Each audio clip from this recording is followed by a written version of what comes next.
17वें अध्याय के 23वें श्लोक में कहता हूँ, सच्चिदानंद घन ब्रह्म की साधना का ओम तत्सत इति निर्देश ब्रह्मण त्रिविध समर्थ है। उस सच्चिदानंद घन ब्रह्म के पास जाने का, पूर्ण मोक्ष प्राप्त करने का, उसको पाने का 3 मंत्र की साधना है। ओम तत्सर पुरुष का, तत् ये सांकेत है, ये अक्षर पुरुष का मंत्र है, और सत भी सांकेतिक है, ये परम अक्षर ब्रह्म का, परम अक्षर पुरुष का मंत्र है। इन तीनों की मजदूरी करने से, साधना करने से, कमाई करने से, भक्ति की शक्ति से हम सतलोक जाएंगे। गीता जी अध्याय नंबर 8 के श्लोक नंबर 5 और 7 में गीता ज्ञानदाता कहता है, अर्जुन यदि मेरी शरण में रहना है तो युद्ध भी करना पड़ेगा और भजन भी कर, मुझे प्राप्त होगा, नो डाउट। अब अपने प्राप्ति बता रहा है कि मेरी भी प्राप्ति होगी इस ओम मंत्र से, ओनली 1 मंत्र, 8वें अध्याय के 13वें श्लोक में।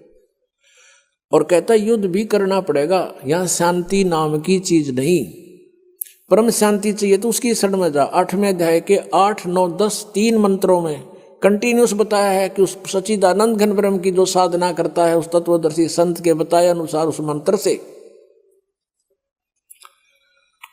तो भक्ति की शक्ति से, यानी उस मंत्र के जाप की कमाई से उस परमेश्वर के पास चला जाएगा। अपने आत्मा हमने भक्ति करनी है तो या क्यों ना करें, वो डले क्यों डोवा, जो असंग जन्म हो गया हमने डोत्या न। तो इसलिए गीता ज्ञानदाता कहता है कि तू सर्वभाव से उस परमेश्वर की शरण में जा। और 18वें अध्याय के 66वें श्लोक में इन अनुवादकर्ताओं ने यहाँ भी अनर्थ कर रखे हैं। व्रज का अर्थ जाना होता है, इन्होंने आना लिखा है, क्योंकि ये श्री कृष्ण जी को सुप्रीम पावर मान के और तब इसका गीता जी का अनुवाद किया। जबकि श्री कृष्ण जी तो विष्णु अवतार थे, ये सतोगुण भगवान हैं और ब्रह्म के पुत्र हैं, और मूल परमात्मा की भक्ति से, यानी उससे ही हमें लाभ होगा। उसका अर्थ ये बनता है कि सर्वधर्मान परित्यज माम, मेरे सतर की, ब्रह्म सतर की जो ओम की पूजा उस 3 मंत्र के जाप में, ओम तत्सत में, वो मुझे छोड़ दे। और यज्ञ हवन जो भी हैं ये ब्रह्म सतर के हैं, ये सब धार्मिक पूजाएं मुझ में त्याग कर एकम शरणम व्रज, एक मन जिसके बराबर दूसरा ना हो, अद्वितीय प्रभु सच्चिदानंद घन ब्रह्म, उसकी शरण में जा, मेरे सतर का मुझे दे जा। हम पहले ओम नाम के कमाई यज्ञ करके हम कहाँ जाते थे, ब्रह्मलोक में चले जाते थे, वहाँ अपनी पूंजी खत्म करके उस रेस्टोरेंट में वापस फिर गधे बन जाते थे। अब हमें ज्ञान हो गया, हम इस पूंजी का नष्ट नहीं करेंगे, हम सदुपयोग करेंगे, इसका कर्जा उतारेंगे, चले जाएंगे। तो इस काल को, इस सब ओम नाम का जाप इसको दे देंगे, ये हमें छोड़ देगा, फिर कुत्ते गधे नहीं बनाओगा, हमें बंद में नहीं रखेगा। तब ये कहता है अहम तवा सर्व पापे व्यामोक्षामि मा शुच, मेरा कर्जा तार दे, फिर मैं तेने क्यों दुखी करूंगा, मैं नहीं रुकूंगा यहाँ पर, और फिर जा तू अपने घर ने। और ये नो कहे मेरी शरण में आ जा, सभी धर्मों के कर्मों को मुझ में छोड़ मेरी शरण में आ जा। उसकी शरण में तो पहले था ही वो। दूसरे अध्याय के 7वें श्लोक में अर्जुन कहता है कि आप मेरे गुरु हो, मैं आपकी शरण हूं, मेरी बुद्धि काम करना बंद करगी, मेरे हित में जो हो तुम वो बताओ। अब 18वें अध्याय के 66वें श्लोक में ये अज्ञानी कहें कि श्री कृष्ण अपने ही शरण माने को कहता, प्रथम तो श्री कृष्ण बोल ले नहीं रहा, उसमें बोल रहा काल। अगर श्री कृष्ण मानकर चलते हो तो पहले कह रहा अर्जुन के मैं तो आपकी शरण में हूँ, आपका शिष्य हूँ, और बता शरण में की जा, उसके अंदर बढ़े। तो ये बिना ज्ञान की बातें थी, हमें मूर्ख बना रहे थे ये नकली गुरु, संस्कृत की भाषा जान के, यद्य आत्मिक ज्ञान नहीं था इनके पास। तो अंधे की बाँ गई, अंधे ने मारे कौन बतासी। अब क्या बताते हैं, मन तू चल रे सुख के सागर, जहां शब्द सिंधु रत्नागर। कोट जन्म तन भर मत होगे, कुछ ना हाथ लग्या रे। कुकर सुकर खरबया बोरे, कौआ हंस बुगारे।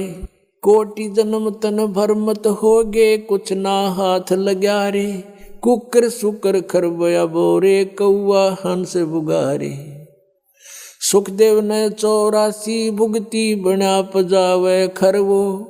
तेरी क्या बुनियाद पुरानी, तू पेंडा पंथ पकड़वो। कोट जन्म तन भर मत होगे, कुछ ना हाथ लगा रे। कुकर सुकर खरबया बोरे, कौआ हंस बुगारे। कोटि जन्म तू राजा की, न्या मिटी न मन की आशा। भिक्षुक होकर दर दर घूम लिया, मिला न निर्गुण रासा। इंद्र कुबेर ईश की पदवी, ब्रह्मा वरुण धमराया। विष्णुनाथ के पुर को जाकर फिर भी वापस आया। असंग जन्म तन मरत्या होगे, जीवित क्यों न मरे रे। और द्वादश मद मैल मठ बोरे, बहुर न देह धरे रे। दोजक भिष्ट सभी ते देखे, राजपाट के रसिया। तीन लोक से तरपत नाही, ये मन भोगी खसिया। सतगुरु मिले तो इच्छा मेटे, पद मिल पदे समाना। चल हंसा उस लोक पठाऊं, जो आदि अमर अस्थाना। चार मुक्ति जहाँ चंपी करती, माया होरी दासी। दास गरीब अभय पद पर से, वो मिले राम अविनाशी। एक के शब्द में सारा जाड़ा दे दिया उस परमात्मा परिचित पुण्यात्मा आदरणीय गरीबदास साहिब जी ने। क्या बताते हैं, मन तू चल रे सुख के सागर, जहां शब्द सिंधु रत्नागर। अब सुख सागर क्यों कहा इसको, सतलोक को, उसको डिफाइन किया है परमात्मा की वाणी में। शंखों लहर मेहर की उपजे, कहर नहीं जा कोई। दास गरीब अचल अविनाशी, ही सुख का सागर सोई। उस सतलोक में कहते हैं आपके अंदर असंख्यों लहर मेहर की उपजेंगी, कहर नहीं जा कोई।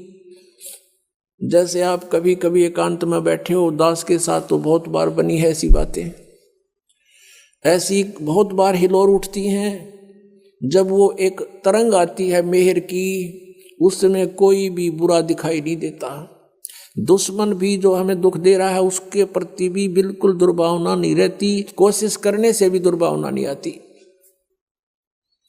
उसके अवगुणों को भी गिनते हैं तो भी दुर्भावना उत्पन्न हृदय में नहीं आती। और वो होती है कुछ समय की, फिर उसके जाने के बाद जो का त्यों कहर टूट जाता है। उसने ऐसा क्यों किया, उसने ऐसा कैसे कर दिया, वो घाटा हो गया, वहाँ ऐसे नुकसान हो गया, फलाना ऐसे करना है, यानी वो कहर की लहर फिर शुरू होगी। तो परमात्मा कहते हैं वहाँ सतलोक के अंदर ये शंखों लहर मेहर की उपजे, और कहर नहीं जा कोई, कोई कष्ट नहीं, ना बुढ़ापा ना मृत्यु, सदा युवा शरीर रहेगा। और वहाँ जो शरीर बनेगा शुक्रम अकायम ऐसनाविरम, वो इस नाड़ियों के जोड़ से नहीं बनेगा वहाँ शरीर हमारा, श्वास से नहीं चलेगा, वो एक तत्व से बनता है। जैसे यहाँ 5 तत्वों से शरीर बना है, इसमें कहीं 5 तत्व दिखाई देते हैं आपको, और कितना सुंदर बना रखा है, और बिल्कुल 5 तत्वों का मेल है। इसका योग कैसे बनाया, जैसे अन्न हो गया, अन्न खाया, अन्न से फिर शक्ति बनी, शक्ति से फिर शरीर बना, उसका ऐसा प्रारूप बदल कर ऐसा बना दिया। ऐसे वहाँ एक तत्व से, नूर तत्व से हम सभी का शरीर बनेगा, और वो शरीर ऐसा होगा जैसे 16 सूर्य जितना तेज होगा आपके शरीर का, प्रत्येक आत्मा का। लेकिन परमात्मा का भी शरीर है, अपने ही जैसा है, उसका बहुत तेजों में शरीर है सतलोक के अंदर। उनके एक रोमकूप में करोड़ सूर्य करोड़ चंद्रमा दोनों की मिली जुली रोशनी भी फीकी है भगवान के एक रोमकूप के नूर के सामने। और हम सब आत्माओं का 16 सूर्य जितना सुंदर, यानी इतना तेजों में और बहुत ही खूबसूरत शरीर होगा। अब क्या बताते हैं, कोटि जन्म तन भरमत होगे, कुछ ना हाथ लगा रे। पुण्यात्माओं, अभी तो आपको ज्ञान अभी इतना गहनता से ग्रहण नहीं किया आपने, अंदर समाया नहीं आपके अंदर। जब ये सच्चाई हृदय मान लेगा ना, आपका आत्मा मान लेगी 100 की 100 सच्ची है जो परमात्मा ने बताई। और अब इसको सत्य को सत्य मानने में देर नहीं लगेगी। अपने थोड़े से फार्मूले याद रखो। सभी वेद कहते हैं परमात्मा ऊपर रहता है, मनुष्य सदृश शरीर में है, और वहां से वो गति करके आता है। और यहाँ के क्या लीला करता है, जब वो बालक रूप धारण करके, शिशु रूप धारण करके प्रकट होता है, तालाब के ऊपर, जल के ऊपर, कमल के फूल पर विराजमान होता है। यानी जल के ऊपर विराजमान होने से उसको नारायण कहते हैं। अब पता लग जाएगा वो है कौन। और जो छोटे बालक जब होता है उसको कोई पुण्यात्मा संस्कारवश निसंतान दंपति उठा के ले जाती है। प्रत्येक युग में ऐसा होता है। और फिर परमात्मा वहाँ उनके परवरिश की लीला कुंवारी गायों से होती है, कुंवारी गाय से। तो पुण्यात्माओं 600 वर्ष पहले भगवान आए थे कबीर जी, पूर्ण परमात्मा परम अक्षर ब्रह्म। उन्होंने वो लीलाएं की थी जो वेदों में लिख रखी है। वेद तो केवल परमात्मा की पहचान बताते हैं, वो ऐसा है, ऐसा करता है। वो लीला किसने की है आज तक? श्री कृष्ण का इतिहास देख लो, वह भी आए पृथ्वी पर, जन्म हुआ माँ से, लेकिन कबीर परमेश्वर का माँ से जन्म नहीं हुआ। ये तगड़मबाजी बढ़ा करते नकली आदमी कि एक विधवा ब्राह्मणी थी, वो उसने शर्म के मारे गिरगी, उसका विधवा का बच्चा हो गया। उसके विधवा का, माँ का, बाप का, उसका कितने नाम गाम तो बता दो। ऐसे सट्टे मारे मूर्ख बना रखा था हमारे को, सारी झूठ बोल रखी थी, भगवान को कौड़ी सिद्ध कर दिया और कौड़ियों को लाल बता रखा था। और वो कुंवारी गायों से दूध पीता है, वो कुंवारी गायें दूध देती है। तो ये लीला परमेश्वर कबीर जी ने की थी और आज तक किसी ने करी हो बता दो। और किसी का नो प्रमाण ऊपर तो चलकाया और सह शरीर चला गया वापस। एक दिखा दो जिनको हम भगवान मानते थे, राम श्री कृष्ण का दिखा दो। तो कहने का भाव पुण्यात्माओं, हम भगवान को पहचान नहीं सके क्योंकि जिनको हम गुरु मानने थे वो अंधे थे, ज्ञान नेत्रहीन थे। वो कहते मोती मुक्ता दर्शत नाही, यो जग है सब अंधरे, दिखत के तो नैन चश्म इनका फिरा मोतिया बंदरे। किसी को मोतिया बंद हो जाता है, उसकी आंखें स्वस्थ दिखाई देती हैं और उसने दिखता कते नहीं, नपट अंधा होता है, ब्लाइंड मैन होता है वो। तो इसी प्रकार ये ज्ञान नेत्रहीन थे और दिखे थे चतुर, क्योंकि संस्कृत जाने थे। एक भाषा के जान लेने से उसमें लिखे हुए गूढ़ रहस्य को नहीं समझा जा सकता। अब हम हिंदी जानते हैं, मान ले किसी फॉरेनर ने आके हिंदी सीख ली और इसको तुलसीदास करित रामायण को ले गया वहाँ पर अपने देश में, और उसने अक्षर पैर का पता नहीं, राम कौन था, रावण कौन था, सीता कौन थी, कुंभकर्ण कौन था, विभीषण कौन था, तो उन्हें पता नहीं के अटके बट मारेगा। एक हिंदी के जान लेने से उस कथा को वो कैसे सुलझा सकता है जो चौपाइयों में लिखी है। ऐसे ही वेद और ग्रंथ और पुराण और गीता जी, ये परमात्मा की महिमा से परिपूर्ण है। संस्कृत के जान लेने से कोई नहीं समझ सकता जब तक ये मौखिक कथा रामायण वाली की तरह सृष्टि रचना का जिसको ज्ञान नहीं होगा। और वो सृष्टि रचना खुद रचने वाला ही बता सकता है। ठीक ठीक, अभी तक तगड़मबाजी बढ़ा रहे थे, अब प्रसंग जो आ रहा है वहीं पर आते हैं। क्या बताते हैं कि कोट जन्म तन भरमत हो गए, कुछ ना हाथ लगा रे, और कुकर सुकर खरबा बोरे, कौआ हंस बुगारे। अब परमात्मा को पहचानना कितना आसान हो गया। एक तो ये पहचानना है कि सारे वेद बतावें, चारों वेदों को तो हम कति फाइनल मान रहे हैं। अब भी कोई उसको न्यू का मैं नहीं मानता वेदों को, वो तो फिर भक्ति योग प्राणी है नहीं, या किसी ने भ्रमित करा क्या, उल्लू ने, मूर्ख ने। जो ये कहते हैं हम वेदों को नहीं मानते, पुराणों को नहीं मानते, हम अपने गुरुओं के ज्ञान को श्रेष्ठ मानते हैं, तो सदग्रंथों को न मानना ही उनकी महामूर्खता है। और कबीर जी की वाणी भी सदग्रंथ है, वो सब ग्रंथों का ग्रंथ है, यानी उसमें ऑल इन वन है, नो समझ लो।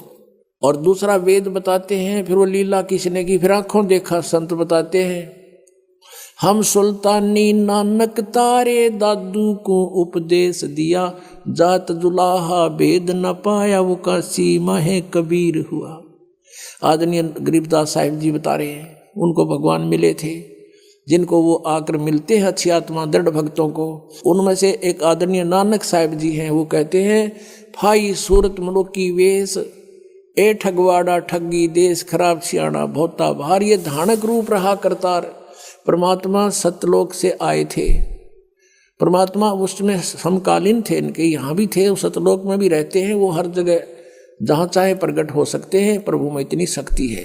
तो नानक साहिब जी को बेई नदी पर मिले थे, स्नान करने गए जब, उससे पहले भी वार्ता की थी कबीर रूप में आके, लेकिन नानक साहिब जी मान्य नहीं थे, लेकिन अंदर से टूट गए थे सच्चाई को सुनकर। प्रार्थना यही करते थे, प्रभु फेर मिलो एक बार है। आदरणीय नानक साहिब जी का जन्म पवित्र हिंदू धर्म में हुआ था। ये कालूराम मेहता खत्री अरोड़ा के घर इनका जन्म था और इनके पिताजी जो है पटवारी थे उस समय, और ये अच्छी आत्मा थी। फिर ये इन्होंने एक अपनी बहन के नगर में जहाँ उनकी बहन ब्याह रखी थी, सुल्तानपुर शहर में अपने बेनोई की सिफारिश से वहाँ के सुल्तानपुर के नवाब के यहाँ नौकरी करते थे मोदी खाने में। तो स्नान करने के लिए बेई नदी पर जाते थे। पहले परमात्मा कबीर जी उनसे मिले, चर्चा की और बताया कि मैं कबीर हूँ और छोटी जाति का धारणक हूँ, काशी में रहता हूँ और मैं ज्ञान की तलाश में घूम रहा हूँ। तो नानक साहिब जी ने बताया कि श्री कृष्ण जी, श्री विष्णु जी सर्वशक्तिमान हैं, ये परम शक्ति हैं। गीता में इसी का वर्णन किया गया है। यानी जैसा भी उन्होंने श्री नानक देव जी ने ब्रजलाल पांडे से गीता पढ़ा करते थे, जैसा भी ऐसे इन गुरुओं ने हमें ज्ञान दे रखा था, उसी आधार से नानक जी ने बहुत अपना सुनाया कि ऐसे है श्री कृष्ण सर्वेश्वर हैं, सर्वशक्तिमान हैं, इन्हीं की भक्ति से मोक्ष होगा। तो परमात्मा ने उनसे 7 श्लोकों के उत्तर पूछे थे नानक साहिब जी से। एक तो ये पूछा था कि यदि श्री कृष्ण जी सर्वशक्तिमान हैं, चौथे अध्याय के 5वें और 9वें श्लोक में, दूसरे अध्याय के 12वें श्लोक में, 10वें अध्याय के दूसरे श्लोक में कहता मेरी तो जन्म मृत्यु होते। 18वें अध्याय के 62वें श्लोक में ये किसको किसकी शरण में जाने को कह रहे हैं, पूछना आपके ब्रजलाल पांडे से। 7वें अध्याय के 18वें श्लोक में अपनी गति को अनुत्तम कह रहे हैं। उत्तम पुरुष है तू अन्य वो कौन है। चौथे अध्याय के 34वें श्लोक में कहा कि तत्व ज्ञान तो कोई और है। ये गीता वाला ज्ञान तत्व ज्ञान ने उसको संत बतावेंगे। इन बातों को कह करके नानक साहिब जी नाराज हो गए ये सुनकर, लेकिन रात्रि के समय करवट बदलते रहे कि सचमुच बात तो सारी सच्ची है। नानक साहब भी पढ़े हुए थे, हिंदी भी पढ़े थे, फारसी भी पढ़े थे। उन्होंने गीता जी को देखा, एक आध ब्राह्मण से बात करी, किसी के पास उत्तर नहीं था। तो ऊपर से तो वो कबीर जी को धमका कर आ गए थे कि तू गलत बोलता है, तो मुसलमान दिखाई देता है। तो परमात्मा चले गए थे उस टाइम। कुछ दिनों के बाद उसको ऐसी कसक लगी नानक जी को, अंदर से रोने लगे, तड़पते थे। एक बार फिर मिले महाराज, फिर बात करेंगे।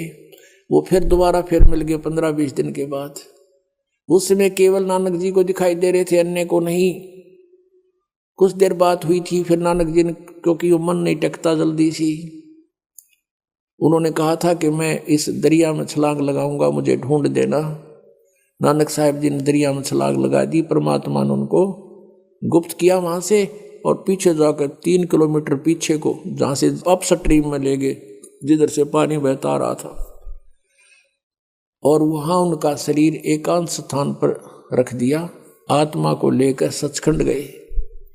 सचखंड में देखा कबीर परमेश्वर दो जिंदा महात्मा के रूप में वहां उनको मिले थे। उसी रूप में ऊपर सतलोक में पहुंचे, और परमात्मा सतपुरुष बैठे थे तख्त के ऊपर, ऑल ओवर कंट्रोलर की चेयर पे, उस सिंहासन पर। तो नानक साहब ने सोचा कि परमात्मा यू है, सतपुरुष सतपुरुष ये है सामने बैठे सिंहासन पर। और कबीर जी एक सिंपल बेस में, जिंदा महात्मा के रूप में, साधु के रूप में, और ये यहाँ का नौकर होगा कोई कबीर। तो नानक जी ने सोचा। अब उस समय तक परमात्मा ने ये डिस्क्लोज नहीं किया। जब पहले रूप में मिले थे, जब तो कबीर रूप में मिले थे, दोबारा जब आए जिंदा महात्मा का रूप बना कर आगे, शरीर दूसरा था, चेहरा नहीं मिल रहा था बनारस वाले से। फिर उनको लेकर गए ऊपर।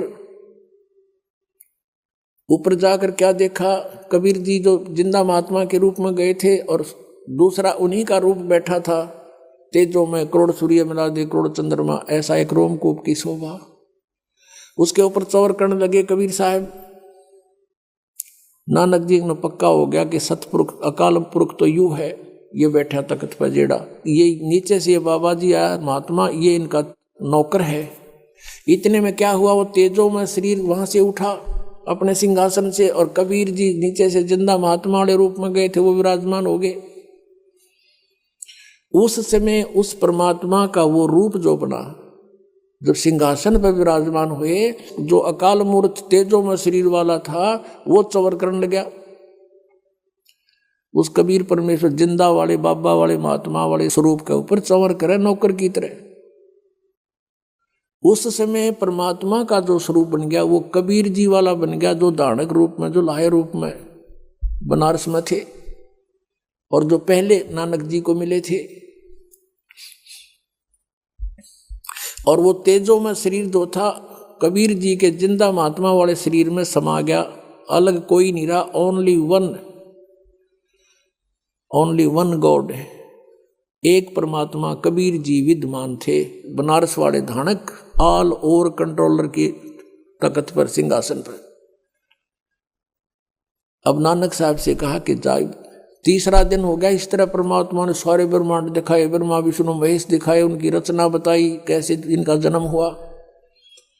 अब परमेश्वर ने कहा कि अब जाओ प्यारी आत्मा, अब उन भोली आत्माओं को समझाओ जो काल के जाल में फंसी पड़ी हैं। अब वहां जाकर के प्रत्येक आत्मा ये चाहती है मैं वापस ना जाऊं उस गंदे लोक में। नानक जी ने प्रार्थना की, लेकिन परमात्मा ने कहा अब जाओ, आपकी आवश्यकता है वहां पर, मेरे गवाह बनोगे, लेकिन ऐसे नहीं मैं रख सकता, आपको ये भक्ति करनी पड़ेगी सतनाम की, और सतनाम बिना मोक्ष नहीं हो सकता।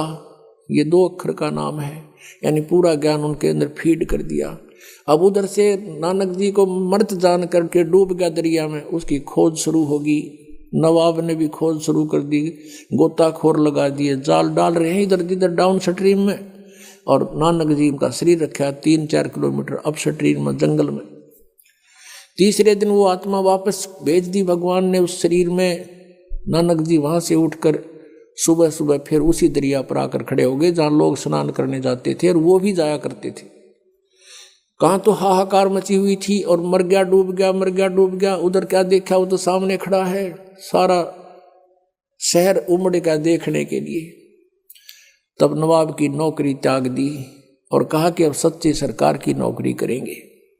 तो फिर वो इस खोज में परमात्मा ने कहा था कि मैं बनारस में हूं, काशी में, और वहां आ जाना, सतनाम दूंगा, और सतनाम बिना मोक्ष नहीं, और वो काल का लोक। तो सतनाम प्राप्ति के लिए, और नानक जी ने वाहे गुरु कहा था कि वाहे गुरु। जब अकेले रह गए ना तख्त पे कबीर जी सतलोक में, और दूसरा रहा नहीं भगवान, जब ने कहा था वाहे गुरु, सही रास्ता दिखा दिया। और स्वयं भगवान वाहे गुरु, वो नीचे आ गया। नीचे आकर उसके मन में रट लगी कि वो ही गुरु मिला जो सतनाम दे। और ये 7 श्लोक जो परमात्मा ने प्रसन्न किए थे नानक जी ने, ये 7 श्लोक उसने नोट कर लिए। जो भी कोई ब्राह्मण विद्वान मंडलेश्वर उनको मिला, उनसे 7 श्लोक करते थे। बताइए 18वें अध्याय के 62वें श्लोक में यो गीता ज्ञान दाता किसकी शरण में जाने को कहता है।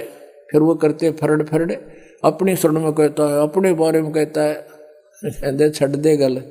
फिर वहां से चल पड़ते थे। वो न्यू पहचान करते जा रहे थे कि कौन से हैं वो भगवान। यु ज्ञान जब स्वर में बोलेगा वो सही गुरु वही पाएंगे असली तय। उनकी खोज करनी थी, कहीं महात्माओं में यही छुपे ना हो। पहली उदासी यानी कति मायूस होकर यात्रा की थी, उसको प्रथम उदासी कहते हैं। तो बनारस में पहुंचे। कबीर जी ने यह भी बता दिया था कि मैंने रामानंद जी को गुरु बना रखा है, वो मेरे गुरु जी हैं, पहली मीटिंग में बताया था। तो रामानंद जी सुप्रसिद्ध थे।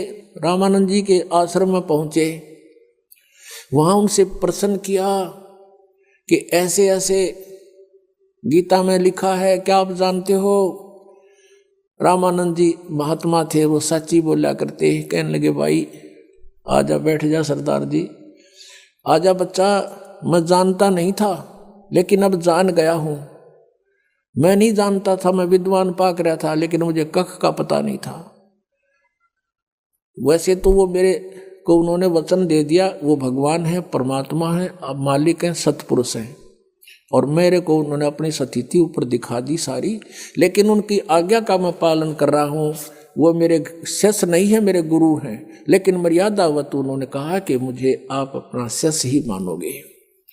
वो मेरे शिष्य कहो, मेरे गुरु कहो। और भाई उस कबीर जी ने मुझे यो ज्ञान बताया है। तो नानक जी ने कहा कहाँ मिलेंगे वो? कि अभी आएंगे शाम को यहाँ पर। नानक जी ने सोचा इतनी देर कौन डटा भगवान पृथ्वी पे, और हमने उसके लिए खोज के लिए सिर दे रखा। कहने लगे महाराज मुझे एक रास्ता बता दो, कहाँ है वो? कि वो अपनी झोपड़ी में होंगे। एक सेवक भेज दिया कि जाओ झोपड़ी पर छोड़ के आओ। अब जाकर देखा उस परमात्मा को, खड्डी में कपड़े बुने दानक का काम करे थे, उन ठानी जानते पता था आव एक आत्मा प्यारी। जब देखा वहां पर सतलोक वाला नजारा सारा दिखाई दिया, ओए होए, कहते झांकी वे कबीर की नानक की तीवा, और वह सिखा के गलपड़ी कौन छुटावे था। अब जैसे कबीर जी का वहां देखा सतलोक में, ओए होए, फिर वहां बैठे दिखे, वाह हे गुरु, और कहते वहां एकदम इतनी उमंग में भर का आवाज लगाने लगे, फाई सूरत मुल्क की वेश, ए ठगवाड़ा ठगी देश, खरासी आना बहुता बार। देखो ये धानक रूप रहा करतार, कि ये ठग है, हमें मूर्ख बना रहा है, बका रहा है, जैसे प्यार में क्या करें ठगे, और आँखों में पानी भर रखा। सारे जुलाए इकट्ठे हो गए वहां के, कहते हैं ये भगवान है, परमात्मा ये है, पूर्ण ब्रह्म है। अब कहते हैं घर का जोगी जोगड़ा, बाहर का जोगी सदे। वो दुल्हाई वहां के उसको एक आम सिंपल मैन मानते थे।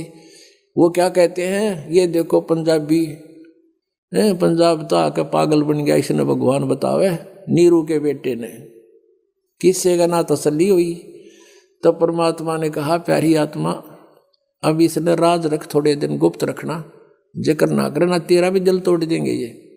अपनी भक्ति करो और प्रचार करो इस ज्ञान का, और ज्यादा डिक्लेयर ना करना, अभी इसको गुप्त रखना हमने कुछ दिन। तो कहने का भाव ये है कि जिनने महापुरुषों ने भगवान मिला और जिनको हम मानते हैं वो परमात्मा से मिले, और उन्होंने बताया है कि धानक रूप रहा करदार, हक्का कबीर करीम तू बे ए परवरदिगार।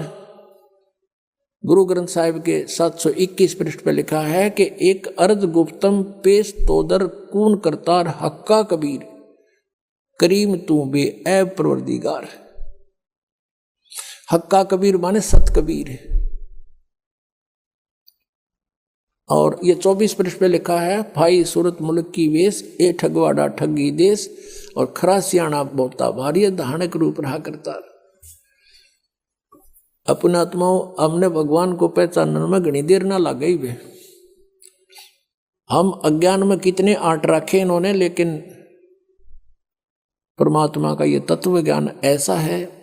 और ज्ञान सब ज्ञानड़ी, कबीर ज्ञान सो ज्ञान, जैसे गोला तोब का अब करता चले मैदान, तारा मंडल बैठे करिए चांद बड़ाई खावे, उदय भया जब सूरज का स्यों तारों छुप जावे। ये नकली संत और ये छोटे मोटे ज्ञानड़ी कहते हैं जैसे चंद्रमा रात्रि के समय तारों में बहुत अच्छा तेजों में और प्रसिद्ध यानी बड़ा चमकता है, मुखिया पाक रहा होता है, सूर्य उदय होने के बाद कहते चांद भी ना दिखता, सितारे भी विद्यमान होते हैं, उनका कोई अस्तित्व नहीं रहता।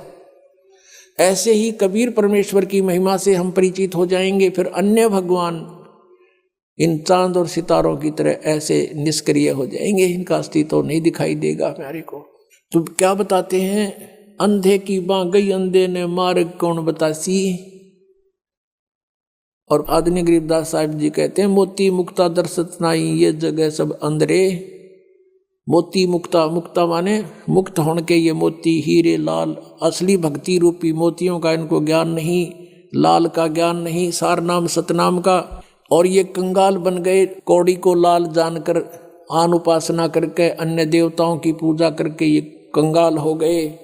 मोती मुक्ता दर्शत नाही ये जगह सब अंधरे, और दिक्कत के तो नैन चश्मे इनका फेरा मोतिया बंदरे।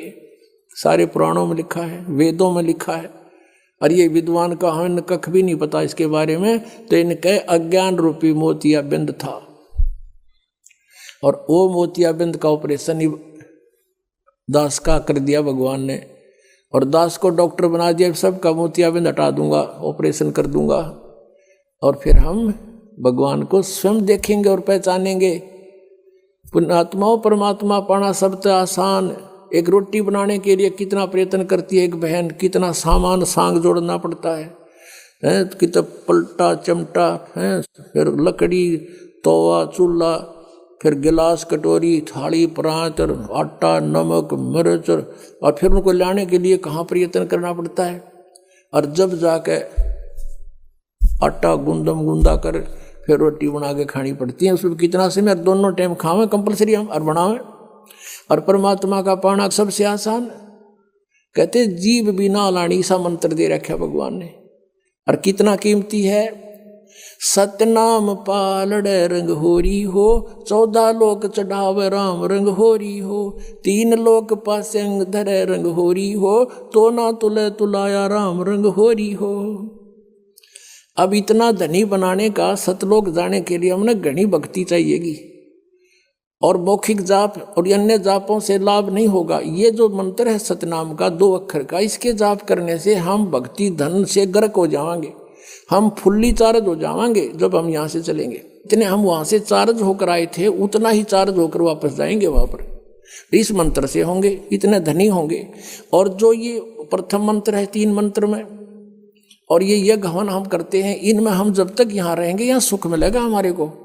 और काल का जितना भी ऋण है वो इसको दे देंगे, तू पकड़े अपना, हमने जाने दे, हम नहीं लेंगे तेरा प्रतिफल। और ये 2 मंत्र 2 शेष बचेंगे, उसमें से जो तत् मंत्र का आपको दिया जाता है जाप, उसको हम अक्षर पुरुष के 7 संग ब्रह्मांडों को पार करने का टैक्स है उसका, वो दे देंगे, संभाल तू अपना। तो ये जो सत्य है, ये सार नाम है, इसकी भक्ति से हम सतलोक में पहुंच जाएंगे, स्थाई स्थान मिलेगा। अब क्या बताते हैं, कोट जन्म तन भरमत हो गए, कुछ नहीं हाथ लगा रे, कुकर सुकर खरबा बोरे, कौआ हंस बगारे, कोटि जन्म तू राजा की, ना मिटी न मन की आशा, भिक्षुकों का दर दर गुम्या मिला ना निर्गुण रासा। आदरणीय गरीबदास साहिब जी की परमेश्वर कबीर साहिब जी ने दिव्य दृष्टि खोल रखी थी। उन्होंने आज से अरबों खरबों पहले की सारी घटनाएं एजिटी चित्रित कर रखी हैं, और उनको वो घटनाएं चलचित्र की तरह दिखाई देती थी। गरीबदास साहिब जी ने बताया है कि ये नानक साहिब जी जो थे, ये सतयुग में राजा अम्बरीश थे, यही आत्मा, और इतने पुण्यात्मा थे, इतने धर्मात्मा थे, और इतनी सत भक्ति करते थे, विष्णु जी को इष्ट मानकर दुर्वासा जैसे सिद्ध पुरुष ने भी इनके दरबार में फिट्टे मुंह होना पड़ा था।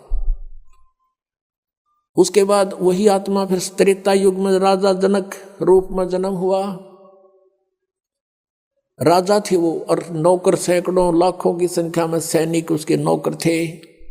और वही आत्मा फिर पुनों को स्वर्ग में नाश करके बहुत यज्ञ किया करते थे राजा जनक, उनको नष्ट करके कलयुग के अंदर कालू राम मेहता के घर पे एक सिंपल मैन के घर जन्म हुआ, क्योंकि वो सब पुण्य खत्म हुए। और फिर नौकरी कर रहे एक नवाब के घर पे आप ही, और पहले उनके लाखों नौकर होते थे। तो काल का ये जाल ऐसा है। जब नानक साहिब जी को अपने पिछले जन्म दिखाए परमात्मा ने कि आप राजा थे, राजा जनक भी आप थे, और अब आप क्या हो, पेटा भर गया उस पुण्यात्मा का भगवान देखकर। इनको कहते हैं जो दृढ़ भक्त होते हैं उनको भगवान मिलते हैं। उस दिन के बाद फैसला कर लिया पूरा हिंदू समाज। नानक साहब जी के पिता भी विरोधी हो गए थे कि तू के पैदा हो गया, हमारे देवताओं ने बुरा बतावे। और सब ब्राह्मण विरोधी हो गए थे कि ये पागल हो गया, इसका पता नहीं क्या हो गया, ये सब उल्ट सुल्ट बोल रहा है। तो इस प्रकार पुण्यात्माओं अब क्या बताते हैं, कोट जन्म तन भरमत हो गए। और यदि परमात्मा ना मिलते हुआ प्यारी आत्मा अगले जन्म में 84 लाख योनियों में जाती।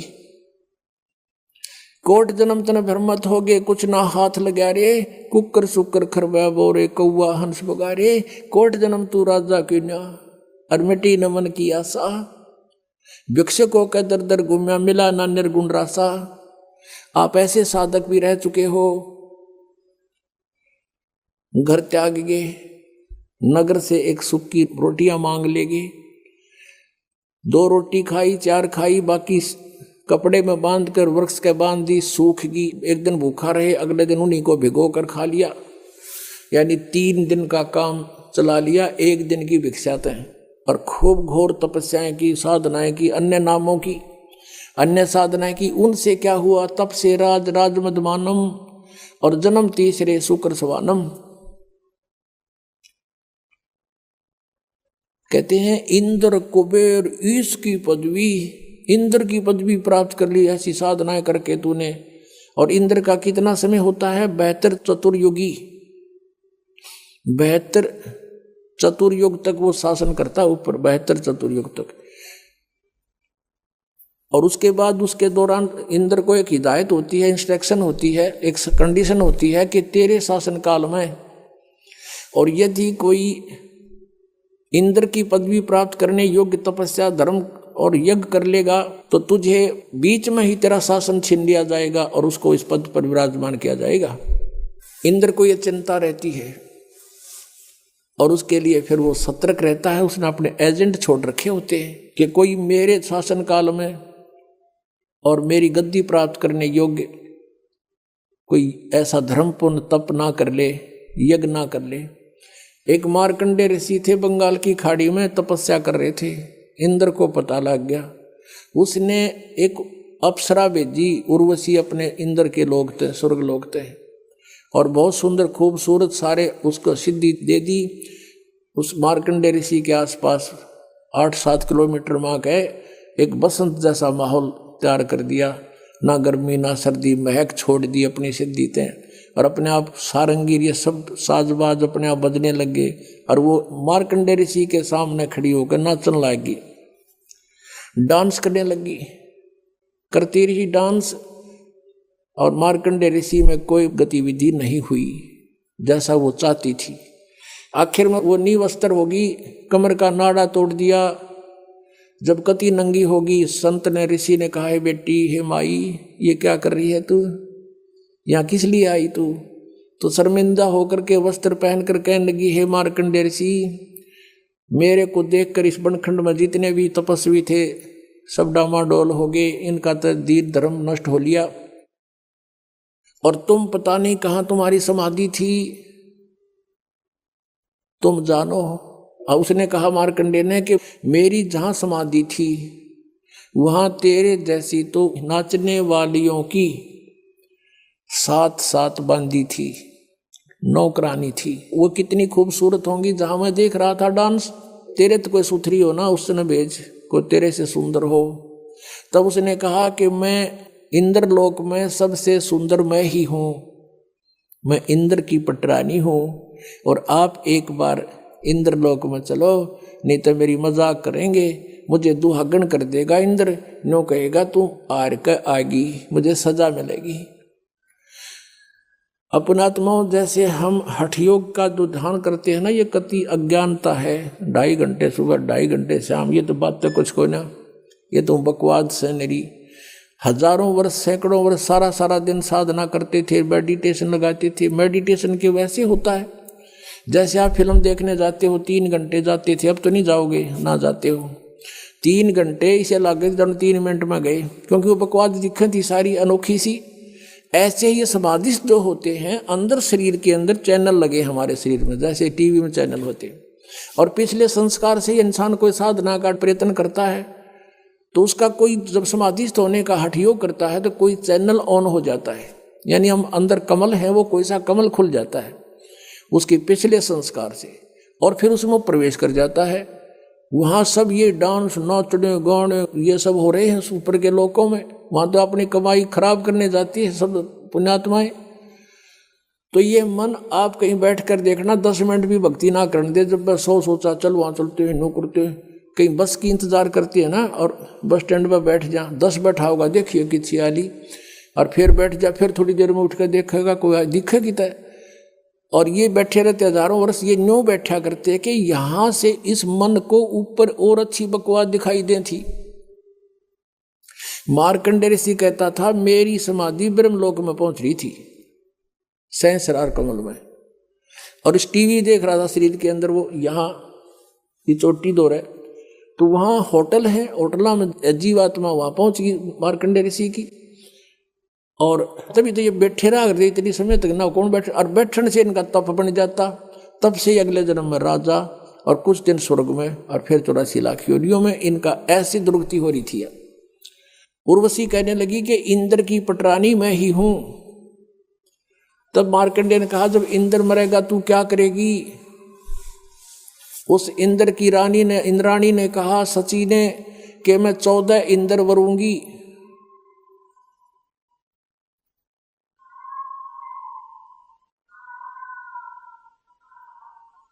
ये भूत मारा कलकी में, ये पहला करके साधना गलत है। अरे अब ये सही कहे गया बिरानवाटी तो न्याय वो है जो महाराज जी बता रहे हैं, पर यह दच्चा जब है जब सारा काम बिगड़ ले है, लेकिन फिर बात क्या बने, फिर कोई यूज नहीं इसका। तो कहने का भाव ये है कि वो कहने लगी, देखो पुण्यात्माओं कितना गहरा ज्ञान दिया परमेश्वर ने। वो जो सची रूप में इंद्र की पटरानी रूप में जो आत्मा है, उसने कभी जन्म जन्मांतर में कितने पुण्य करे, वो 14 इंद्र मर जाएंगे और वो अकेली उनकी पटरानी बनी रहेगी। उन्हें तो वहां सुख भोगने का मतलब है, अपना आनंद लेना है, वहां इज्जत बेइज्जती कुछ नहीं है ऊपर के लोगों में। वो तो पटरानी बनी रहेगी। इंद्र मर गया, बेहतर चौकड़ी युग पूर्ण होते इंद्र मर जाएगा। और वो क्या बताती है कि जितने इंद्र मैं भोगूंगी, यानी वो तो अकेली रहेगी पत्नी उनकी, और 14 इंद्र एक ब्रह्मा के एक दिन में 1008 चतुर्युग हैं, और इंद्र का शासन काल 72 चतुर्युग का होता है। तो 14 इंद्र इसमें अपना शासन काल पूरा कर जाते हैं। 1008 चतुर्युग होता है वैसे, लेकिन लंप संप इसको 1000 चतुर्युग मानते हैं। तो वो क्या कहती है कि उसने इतनी अच्छी तपस्या साधना भक्ति धन धर्म कर रखा था कि 1008 चतुर्युग तक वो अकेली आनंद भोगती है एज ए पटरानी, यानी स्वर्ग लोक में। और 14 इंद्र अपना शासन काल 72 चतुर्युगी पूरा करके मरते रहेंगे, तो वो गधे बन जाते हैं। 67 गधे की योनि से होता है इंद्र का जो जीवन 83 लाख योनियों में। अब क्या बताया है कि तू इंद्र मरेगा जब क्या करेगी, ऋषि मार्कंडेय ने पूछा। इंद्राणी ने उत्तर दिया कि मैं 14 इंद्र भोगूंगी। मार्कंडेय ने कहा कि वो 14 भी मरेंगे जब क्या करेगी कि मैं तो गधी बनूंगी, और जितने इंद्र में भोगूंगी वो गधे बनेंगे। फिर जिस लोक के राजा भी गधे बने और रानी भी गधी बने, फिर मुझे वहां क्यों ले जावे थी। न्यू बोली अपनी इज्जत रखने खातिर, ना तो वहां न्यो कहेंगे कि तू हार का आगी। अब मार्कंडेय ऋषि हंसे, फिर नो बोले रहे तू आज भी गधी 14 खत्म करेगी और मेरे पाछे फिर खुद का गधी बनोगी, बता तू भी इज्जत की ठेकेदार नहीं हो रही, अब बिनो का बेइज्जती होएगी। अरे थरा गजब भैया। इतने में इंद्र आ गया। इंद्र आ गया, कहा हे बंदनवाज इंद्र की गद्दी प्राप्त करो, तुम जीते हम हारे। मार्कंडेय ऋषि कहने लगा, रे इंद्र क्या बोल रहा है, इंद्र की गद्दी तो मेरे लिए काग की बीट है, और बेटा आजा मैं तुझे ब्रह्मलोक का रास्ता बता दूं, वहां बड़ा सुख है, ब्रह्मलोक में इतना आनंद है, ये तो कुछ भी नहीं है। अब उसने ब्रह्मलोक के आनंद का बेरा था, इस आगे इनको ज्ञान नहीं था। ऋषियों को ओम का नाम जब ब्रह्मलोक में वहां ठाठ होकर फिर मार्कंडेय भी पशु बने, वो उसका याद नहीं थी। जिसने जो साधना वो अपने को सुपीरियर मानता है, लेकिन ब्रह्म साधना इनसे अच्छी है, इन अन्य डले ढूंढते, लेकिन वो भी मोक्षदायक नहीं है। लेकिन मार्कंडेय को वो अपनी मोक्षदायक लगी थी, इंद्र वाली से बढ़िया। तो इंद्र से कहा कि आजा इंद्र, तुझे ऐसा मार्ग बता दूंगा, और छोड़ दे इसने। इंद्र कहता है कि महाराज जी फिर देखूंगा, इब तो मैंने मौज मारने दो, अगजा मर ले कुएं पड़ के। अब गधा अपने पाछे के देखेगा, फिर तो कुमार देखेगा। अब जैसे आप जिस ज्ञान से परिचित होते हो, अपने मित्र से, भाई से, या किसी और रिश्तेदार से बताते हो, दास के साथ भी ऐसे बनता था।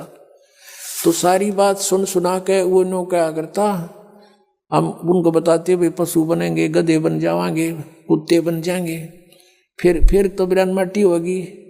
नो बोला देखी जाएगी, बता गधे बने पासे के देखी जाएगी, तो कुम्हार देखेगा, फिर तो डायमंड का बोरा गट्टा मारेगा लठे। अब देखना तो ईब है, बुराई छोड़ भक्ति कर, परमात्मा का नाम ले, सारा इतिहास खोल कर धर दिया परमात्मा ने, इस दास के माध्यम से खुलवा दिया सारा ज्ञान। तो इसी तरह जैसे कोई गुट्टी लाव है सामने, वह टीटी बन जा गुट्टी ला के, वो नैनो सोचा गुट्टी छोड़नी पड़ेगी, नो का फिर देखांगे। फिर कुम्हार देखा, फिर तो तुम नहीं देख सकते। तो ये किसी ना कोई ऐब किसी के अंदर काल ने फट कर रखा है, या कोई और बकवादा बढ़ रहा है, तो वो ना छूटती, और वो छोड़ने पार पड़ेगी। वो तो कल मृत्यु होगा तो छूटेगी, जिसको तू अपनी मान रहा है। तो इन फार्मूलों से हम इस मार्ग पर दृढ़ होकर चल सकते हैं। अब इसको लंबा ना करके थोड़ा शॉर्ट में बताते हैं। फिर क्या बताते हैं? इंद्र को भी और ईश की पदवी, और ब्रह्मा वरुण धर्मराया, विष्णुनाथ के पुर को जाकर फिर भी वापस आया। कहते असंग जन्म तन मरत्या हो गए, जीवित क्यों ना मरे रे, ये 12 मद महल मठ बोरे, बहु ना दे धरे रे। जीवित मरना किसे कहते हैं? एक तो ये है कि इच्छाओं का नाश करे, बड़ी कोठी बनाना, बड़ी कार लेना है, फिर उधर की बकवास ब्याह शादियों में डांस करना, गुटी लगाना, फिर दहेज देना और लेना, लोग दिखावा करना। कहते ये बकवास छोड़नी पड़ेगी। संसार के चोचलों को देखकर हम नहीं चल सकते, उनसे मन हटाना पड़ेगा। और दूसरा जीवित मरना ये है, जैसे आप जी यहाँ आते हो, मन कोई ना कोई आंट अड़ावेगा आपके, यूँ नुकसान हो जाएगा, नो हो जाएगा, फलाना हो जाएगा। तो उस समय विचार करना चाहिए कि जो व्यक्ति ऐसे कंपलसरी काम के लिए नाइट सर्विस से गया था और वापस आना था, उसने रात्रि में मृत्यु होगी, एक्सीडेंट होगा उसकी। अब कितना कंपलसरी, कितना जरूरी कार्य था जिसके लिए वो रात ही वापस आना चाहता था। अब आप भी गया और वो काम भी रह गया। तो नो इस मन पापी ने समझा दे, जब यू बकवाद करने लग गए, सत्संग की तरफ चले और ये कुछ आंट अड़ावे, तो नो मन जीवित मर ले कि नो सोच ले मैं मर गया और मेरी मृत्यु होगी, और फिर कौन संभालेगा इसने। और चल पड़ा आंख मीच के सत्संग की तरफ। आप देखना, इसका कहते बड़ा पुण्य मिलेगा आपको। और फिर 3 दिन के बाद, 4 दिन के बाद आप वापस चले जाओगे, और आप वापस जा करके जो थोड़ा बहुत काम उलट पुलट हो भी गया, वैसे तो होता नहीं भगवान के लिए, जो सच्चे दिल तो चलते ठीक उड़क खड़ा पाओगा भगवान आपको, ये सत्कर मान लेना। लेकिन हम इतना विश्वास नहीं कर पाते सी, तो इन परमात्मा के विधान के अनुसार चल कर देखें। तो यूँ सोच ले 4 दिन में जो काम बिगड़ गया उसने फिर संभाल लेंगे जाके। और जब परमानेंट टिकट कटेगी फिर, या कौन सा ये पक्का कि हम नहीं मरेंगे, जब मान ले परमानेंट मर गए, मृत्यु होगी, फिर क्या करोगे? वो काम फिर भी रह गया, राम भी रह गया। कहते हैं राम नाम कड़ुआ लग गए और मीठे लग गए दाम, दुविधा में दोनों गए, माया मिली ना राम। एक हमारे गुरुदेव जी के शिष्य थे, तलवंडी भाई कस्बा है फिरोजपुर जिले में, और गुरु जी के सतलोक जाने के उपरांत दास की वहाँ जाके सत्संग करने लग गया था। कुछ दिन किया वहाँ, दूसरे रविवार को। तो उनका गुरुजी के जो शिष्य थे, उनका कोई रिश्तेदार आया था, कोई बुढ़िया के शोक व्यक्त करने। शुक्र को आया था, शनिवार को उसने जाना चाहा। उन्होंने कहा कि हमारे यहाँ सत्संग सुनना, सत्संग होगा कल रविवार को 9 से 11 सत्संग है, सत्संग सुनना। बोला मैंने बहुत सुन रखे सत्संग। उन्होंने कहा कि आपने ऐसा सत्संग नहीं सुना होगा, आप अवश्य सुनना। बोला नहीं, मुझे बहुत ज़रूरी कार्य है, वहाँ एक कॉन्ट्रैक्ट होना है, मेरा एग्रीमेंट होना है, और उसमें मुझे 5 लाख का बेनिफिट होगा। तुम क्या जानो मेरे व्यवसाय के बारे में। और सन 1997 की बात है ये। 1997 में 5 लाख, आज के 50 लाख है, न समझ लो। वो नहीं माना, वो चला गया। शनिवार को शाम न चला वहाँ से चंडीगढ़ के लिए। अंबाला के पास आकर के एक बजरी का भरा हुआ ट्रक खड़ा था, उसके दोनों पिछले 4 पहिए निकाल रखे, पिछले, और जैक लगा रखा था डिफेक्ट हो जाने से। उसने तो वो एग्रीमेंट दिखाई दे था, पूरा परिवार कार में 4 सदस्य थे, 2 बच्चे और 2 वो खुद। मारुति कार थी, फुल स्पीड पर चल रहा, वो ट्रक के नीचे जा घुसी, वो जैक हटा, सारा ट्रक ऊपर पड़ गया, बजरी का भरा हुआ, कचूमर निकल गया, 4 मर गए। अब चाट लिया उन 5 लाख रुपया ने। परमात्मा कहते हैं राम नाम कड़ुआ लागे, मीठे लागे दाम, और दुविधा में दोनों गए, माया मिली ना राम। तो इस तरह से मन पापी को अपने मालिक के इन फार्मूलों से हटाकर और इसमें जोड़े रखे भगवान के पाले पे। फिर क्या बताते हैं? दोजिक बिस्त सभी ते देखे राजपाट के रसिया, और 3 लोग से तरपत नाही, यो मन भोगी खसिया। कोई सरपंच बन जाता है, नो नीत रहे चेयरमैन बनूं, चेयरमैन बन जाए नो सोचा मैं एमएलए बनूं, एमएलए बन जाए नो सोचा मंत्री का दाव लगे, मंत्री बनते नो सोचा मुख्यमंत्री बनो जो पेटा भरे। इतना मृत्यु हो जा भाई, दर दर फिरे। अब जैसे अरुणाचल का एक मुख्यमंत्री, आंध्र प्रदेश का मुख्यमंत्री और पोलैंड देश का पूरा कैबिनेट, पूरा मंत्रिमंडल इंक्लूडिंग प्राइम मिनिस्टर एक जहाज में क्रैश होकर मर गए। ये हेलीकॉप्टर में जा रहे थे जल्दी के मारे, ये दोनों मुख्यमंत्री जी ये यहाँ मर गए। अब इनको कितना कंपलसरी, कितना जरूरी काम होगा, जो हेलीकॉप्टरों से यात्रा कर रहे थे, जाता हूँ मीटिंग करूंगा, फलाना करूंगा, फलानी फाइल साइन करूंगा। अब परमात्मा बताते हैं कि इन बातों ने याद करो तुम कि दोजिक बीस सभी ते देखे राजपाट के रसिया और 3 लोक से तरपत नाई यो मन भोगी खसिया। इसने 3 लोक भी दे देना तो भी संतुष्टि नहीं इसकी, न सोचो और कितने पावा जब बात बढ़े। कहते सतगुरु मिले तो इच्छा मिटे, पद मिल पदे समाना, और चलन सा उस लोक पठाऊं जो आदि अमर अस्थाना। आदरणीय गरीबदास साहब जी कहते हैं कि सतगुरु मिले तो इच्छा मिटे। इस तत्व ज्ञान से आपके सभी इच्छाओं का नाश कर देगा। यहाँ की कोई भी वस्तु तुम्हें सुहावे नहींगी जो भक्ति बाधक हो। सतगुरु मिले तो इच्छा मिटे, पद मिल पदे समाना। पद माने वे ऑफ वर्शिप, पद पद्धति, भगवान के पाने की विधि। और पद यानी सही शास्त्र अनुकूल सत साधना मिलने से पद पद्धति मिल गई। पद मिल पदे समाना। गीता जी अध्याय नंबर 15 के श्लोक नंबर 4 में कहा कि तत्वदर्शी संत की प्राप्ति के पश्चात परमेश्वर के उस परम पद की खोज करनी चाहिए जहाँ जाने के बाद साधक फिर लौटकर कभी वापस संसार में नहीं आता। यहाँ बता रहे हैं आदरणीय गरीबदास साहिब जी कि सतगुरु मिले तो इच्छा मिटे, पद मिल पदे समाना। सही साधना के मिलने से वो पद मिलेगा, अमर पद, जहाँ जाने के बाद फिर लौट कर नहीं आते। और चल हंसा उस लोक पठाऊं जो आदि अमर अस्थाना। 18वें अध्याय के गीता जी के 62वें श्लोक में कहा, अर्जुन तू सर्वभाव से उस परमेश्वर की शरण में जा, उसकी कृपा से तू परम शांति को और सनातन परम धाम को प्राप्त होगा। आदि अमर, आदि माने शाश्वत, सनातन कदे का।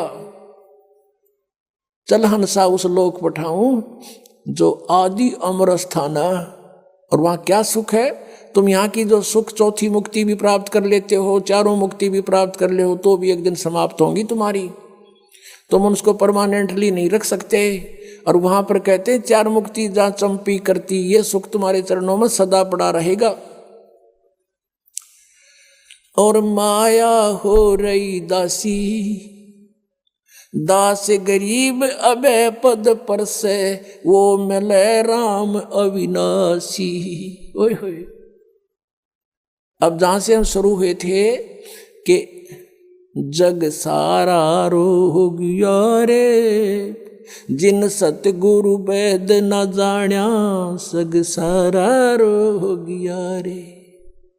जन्म मरण का रोग लगा है, तृष्णा बडरी खांसी। आवागवन किया डोर, गले में पड़ी काल की फांसी। जग सारा रोग यारे, जिन सतगुरु वेद न जाण्या, जग सारा रोग यारे। फिर क्या बताते हैं? सार शब्द सर जीवन बूटी, गैस गैस अंग लगावे। कहे कबीर तुम सत्कर मानो, ये जन्म मरण मिट जावे। सार शब्द सर जीवन बूटी, गैस गैस अंग लगावे। कहे कबीर तुम सत्कर मानो, ये जन्म मरण मिट जावे। अब ये है वो पद, ये तीनों मंत्र का जो जाप आपको मिलेगा। और प्रथम ये 7 मंत्र दिए जाते हैं, फिर सतनाम 2 मंत्र का दिया जाता है। इससे क्या बताते हैं? 4 मुक्ति जहाँ चंपी करती, माया होरी दासी। दास गरीब अबह पद पर से, वो मिले राम अविनाशी। वो परम अक्षर ब्रह्म। जैसे अक्षर पुरुष की आयु कितनी है? 70,000 बार त्रिलोकी शिव मर जाएंगे जब एक युग होगा परब्रह्म का, अक्षर पुरुष का। और फिर 1000 उसे बने हुए युग का दिन, इतनी ही रात्रि, 30 दिन रात का महीना और 12 महीने का 1 वर्ष, और 100 वर्ष की अक्सर पुरुष की आयु, फिर भी मृत्यु। एती उम्र बुलंद मरेगा अंतरे, क्योंकि सतगुरु लगे न कान न भेंटे वो संतरे। चौथे अध्याय के 34वें श्लोक में जिन तत्वदर्शी संतों के बारे में कहा है कि तुम इतनी लंबी उम्र पाकर भी अंत में मृत्यु को प्राप्त होते हो, उसका कारण क्या है? क्योंकि सतगुरु मिले न वो भेंटे संतरे। ऐसे संत भक्त नहीं मिले जो इन्हों बतावें कि आज के दिन बरवाड़ा के अंदर है जो कुछ है, और वो सतगुरु की शरण नहीं लेने से कहते फिर एती उम्र बुलंद, इतनी लंबी आयु होगी तो भी मृत्यु होगी, बिरान माटी जारी रहेगी। तो क्या बताते हैं? समझा है तो सिर दर पाओ और बौर नहीं रे ऐसा दाओ। बोलो सतगुरुदेव।